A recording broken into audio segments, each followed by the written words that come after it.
Bonjour à tous, j'espère que vous allez bien.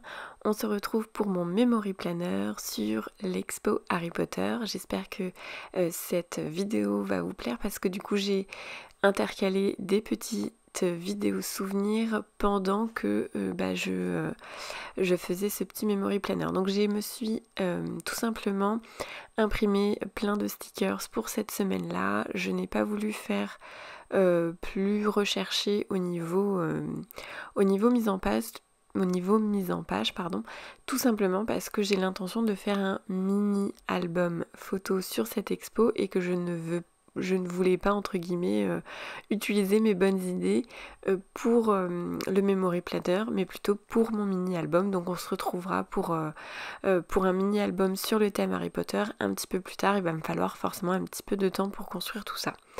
Donc du coup, je vais vous parler un petit peu de cette journée-là. Donc si vous êtes fan d'Harry Potter et que vous n'avez pas visité encore l'expo, il reste très peu de temps et c'est encore ouvert jusqu'au 15 octobre, mais après c'est fini. Moi en tout cas je regrette pas du tout, ça a été un projet tout l'été et je l'ai pas fait et je suis un peu partie sur un coup de tête avec ma mère et mon fils, ma mère qui est également fan d'Harry Potter. Et mon fils, j'hésitais un peu à le prendre avec moi et en fait je me suis renseignée un petit peu avant et en fait voilà, il n'y avait rien de... voilà, il n'y avait rien qui faisait peur. Vous allez voir un petit moment donné, enfin à un moment donné il y a un dragon mais vu qu'il n'est pas en automate etc, voilà, il n'y avait pas... il n'y avait rien qui faisait peur et du coup il a été très curieux tout le long de l'exposition. Donc ça a été au final un très bon moment en famille, même si il était presque un peu trop curieux et qu'il fallait entre guillemets courir un peu après lui, mais il n'y avait pas énormément de monde, donc on avait toujours facilement un œil sur lui aussi, donc c'était... Bon, ma mère était, voilà, elle le lâchait pas d'une semelle, mais voilà, là il est, là il est en train de faire comme s'il se réchauffait près du feu. Il était trop content, vous voyez. Donc franchement, ça a été quand même une super journée. Alors on est resté 2 heures.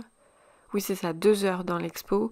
Je pense que seule moi j'aurais pu durer encore plus longtemps parce que j'aurais tout pris en photo, mais vraiment genre tous les détails et tout. Là forcément avec mon petit Raphaël ça a été un petit peu compliqué, mais je me suis quand même bien régalée pardon, et on a eu la chance que c'était pas blindé au niveau visiteur, donc on a pu faire plein de photos, plein de vidéos, plein de voilà, on n'a pas été trop gênés à part au moment du Quidditch, vous allez voir à un moment donné.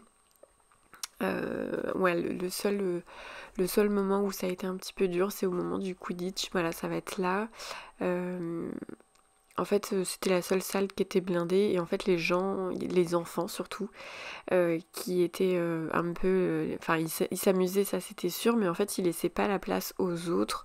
Donc j'ai dû attendre un petit moment avant de lancer mon ballon, mais dans l'ensemble, toutes les salles, franchement, on n'a pas été embêtés, il n'y avait pas trop de monde, c'était assez fluide et tout. Donc du coup, franchement, pour moi en tout cas, je trouve on est tombé sur une bonne journée, un bon timing. Et, euh, et puis voilà, franchement ça a été une super expo. Chaque ambiance était vraiment présente dans chaque salle. Il y avait des détails à voir partout. Les petites, voilà, en fait on avait des bracelets qui nous permettaient d'activer des choses un petit peu interactives et tout. Donc franchement c'était super sympa. Donc voilà, si ce genre d'expo revient encore avec un petit plus amélioré, avec peut-être un chouille un peu plus d'interaction, parce que bon, il y en avait déjà pas mal, mais je pense que ça pourrait être encore plus sympa s'il y en avait un petit peu plus, mais bon, ça c'est parce que j'en veux toujours plus, hein. Le seul truc qui a un petit peu merdouillé avec nous, c'est à un moment donné, donc vers la dernière interaction, il y avait la pancine de Dumbledore, on n'a pas trop compris ce qui se passait, donc est-ce que c'était un bug ou pas, je ne sais pas. Pareil, en début d'expo, on fait une photo et en fait, ils nous font choisir et tout à la fin. Et franchement, ça a été du coup... Enfin, j'ai trouvé ça vachement sympa qu'ils nous fassent choisir la photo plus le fond. Enfin voilà, donc ça a été vraiment une super expo. Si un jour ça revient, je pense que j'y retournerai avec plaisir. Pour le prix en tout cas. Alors après, ça vaut pas du tout les studios de Londres, attention, hein. Ça reste une expo, mais franchement, voilà, si jamais elle revient en France, j'y retournerai, je pense. Voilà, donc j'espère qu'en tout cas que voilà, ça a été du coup assez rapide. J'espère qu'en tout cas que ça vous a plu et je vous dis du coup à très bientôt dans une prochaine vidéo où je vais faire un mini-album dans le thème Harry Potter. Et voilà, je vous dis à très bientôt dans une prochaine vidéo.